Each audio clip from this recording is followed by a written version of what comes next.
옵션 거래를 하면서 얻는 수익이 훨씬 크기 때문에 이분들은 그거를 맞추려고 더 과도하게 매도를 하겠죠. 안녕하세요, 불기둥 탐색입니다. 여러분들 반갑습니다. 자, 오늘 제가 강의할 내용은 이제 옵션 만기일, 다들 많이 들어보셨죠? 그죠? 옵션 만기일.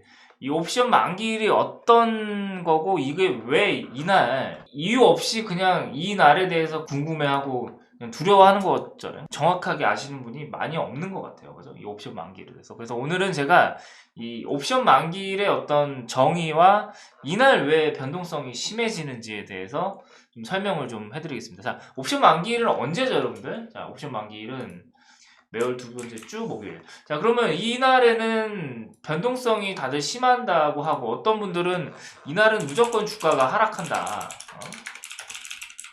한다라고 하고, 어떤 분들은 이날은 무조건 변동성이 심하다, 이런 얘기 많이 들어보셨나요? 이제 옵션 만기 전날이니까 좀 물량을 현금화를 좀 합시다. 오늘은 좀 변동성이 큰 날이네요. 그죠? 이런 얘기들 많이 들어보셨죠? 그죠? 그럼 이게 왜 이런 현상이 좀 일어날까? 그러니까 자, 우리가 이제 하고 있는 주식은 크게 세 가지로 나눕니다. 일단은 주식시장은 현물이라고 그러죠. 현물. 현물이라고 그러고, 그리고 주식시장이 아닌 상품, 선물, 그리고 옵션, 이렇게 세 가지로 나뉘어져요. 그죠? 자, 이 현물은 우리가 이제 흔히들 얘기하는 코스피, 코스닥. 그죠? 코스피, 코스닥이고요. 선물은 뭐냐 하면은 선물 옵션 종합 차트에 들어가시면은 여기 요렇게 시작되는 상품이 있어요. F2020-12. 이 숫자가 의미하는 게 뭘까요? 이 숫자는 2020년 12월에 만기가 된다라는 거예요. 지금이 2020년 10월 25일인데 그러니까 12월 달에 만기가 된다라는 거예요. 이 상품은. 그래서 F자가 선물이고 2020-12가 12월에 만기가 된다. 라는 거예요. 그죠? 그래서 2020-12 요게 이제 선물입니다. 선물. 315.3이죠. 지금 현재. 그리고 요게 뭘까요? 요게 코스피. 코스피는 현물입니다. 이거는 우리가 9시 딱 되면은 3시 반까지 거래를 하는 게 현물 시장이죠. 그죠? 그리고 선물은 요거예요. 요거 F2020-12 이게 이제 선물입니다. 선물. 그죠? 그래서 이거는 선물이고, 그리고 옵션은 이제 풋옵션, 콜옵션 그런 거 많이 들어보셨죠, 그죠? 여기 보시면은 여기 만기 손익상세도 요거, 그죠? 요게 이제 콜옵션, 풋옵션이에요. 자, 이거는 매달 옵션 상품은 매달 만기가 되는 거고요. 자, 선물은 3, 6, 9, 12 이렇게 해서 4번, 1년에 4번 만기가 되는 겁니다. 그죠? 그러면은 이게 두 개가 같이 만기가 되는 12월은 뭐라고 그럴까요? 12월은 다들 많이 들어보셨죠? 내 마녀의 날, 그죠? 예.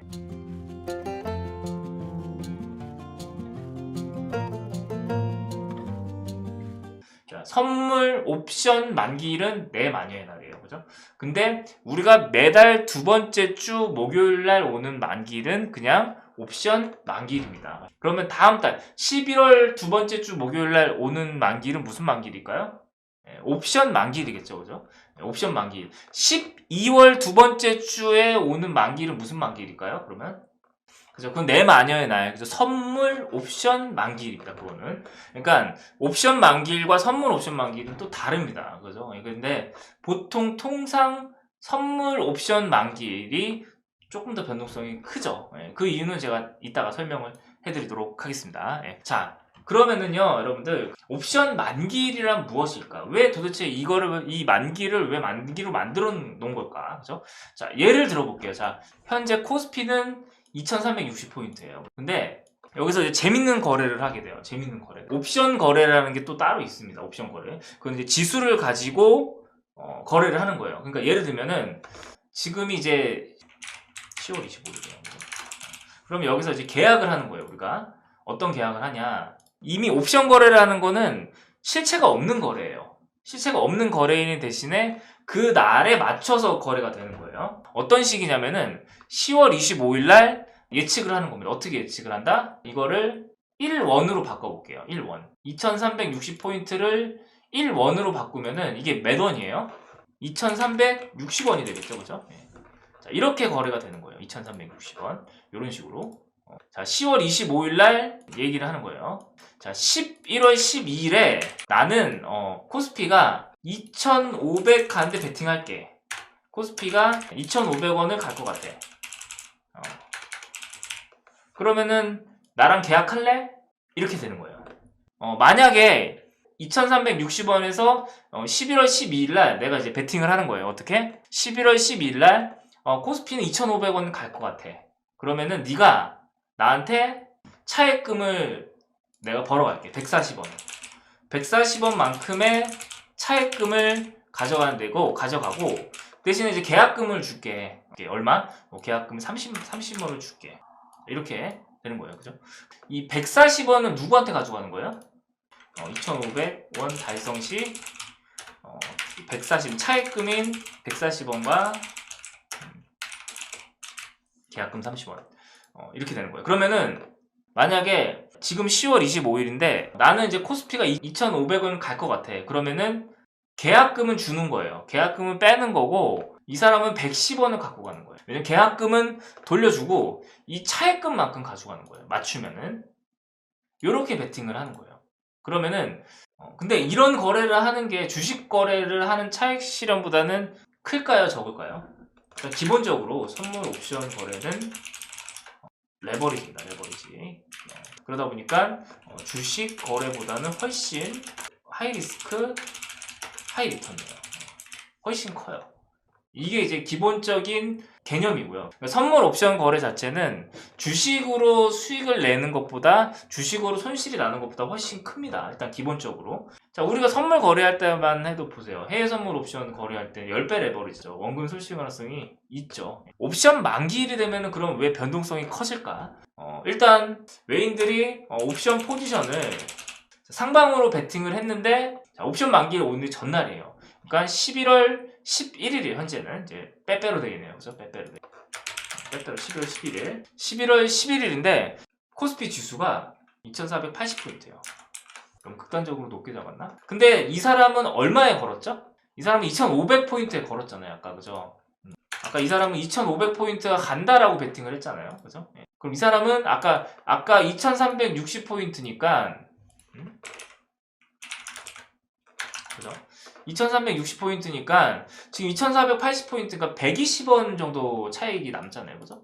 근데 여기서 120원이 남는데 뭐 계약금을 뭐 30원 정도 떼주고 나면은 90원이 남아요. 근데 지수를 20포인트 올리면 어떻게 될까요? 140원이 남고 여기 30원, 110원을 벌 수 있어요.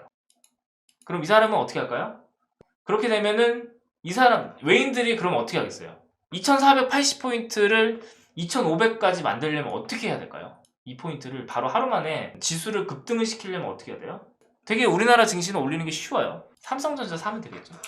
삼성전자 사면 돼요. 삼성전자를 미친 듯이 삽니다. 그럼 지수가 어떻게 될까요? 2,500포인트까지 맞춰지겠죠. 그러면 이분들은 돈을 더 가져가는 거예요. 네, 옵션 만기는 정리가 되는 겁니다. 옵션이. 자기의 옵션 포지션이 다 정리가 되는 거죠. 그죠? 아, 그러면 탐생님, 이분들이 샀는데, 뭐, 마이너스 뭐 한 3% 손실 보면 어떻게 해요? 그렇게 많이 샀는데, 삼성전자를 미친듯이 샀잖아요. 그죠? 옵션 만기일에 맞춰가지고 전날에. 왜냐면 상방으로 베팅을 했으니까. 그러면 삼성전자를 막 살 거 아니에요. 그럼 이분들이 어쨌든 그 삼성전자의 가격이 비쌀 때 얘네가 막 샀어. 왜냐면은 얘네가 지수를 올리려면 이걸 사는 거니까. 근데 그 삼성전자에 대한 그 손해는 어떻게 하냐? 이 손해는 어떻게 만회를 할까요? 간단해요. 이 손해는 아까 뭐라고 했습니까, 제가? 선물 옵션 거래는 레버리지고 주식 거래보다 훨씬 하이 리스크 하이 리턴이라고 했죠. 그죠? 옵션으로 번 돈이 클까요? 삼성전자를 매수해서 조금 손해 보고 파는 게 어떤 게 둘 중에 손해일까요?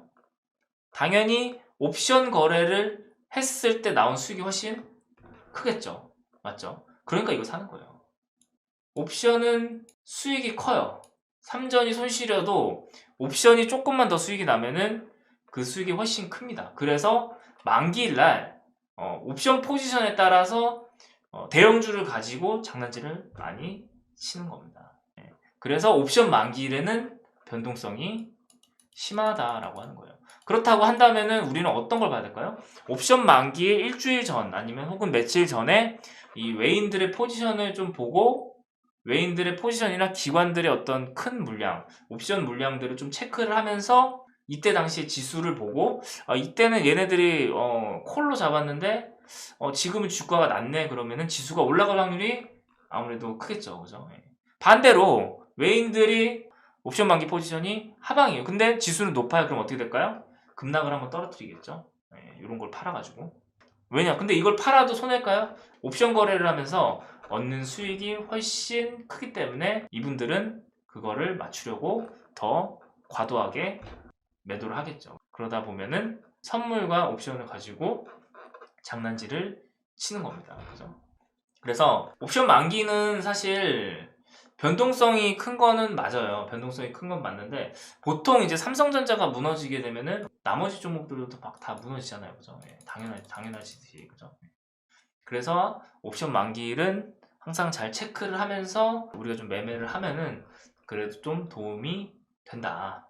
자, 오늘 옵션 만기일 거래는 여기까지 강의를 좀 하도록 하겠습니다. 고생 많으셨습니다.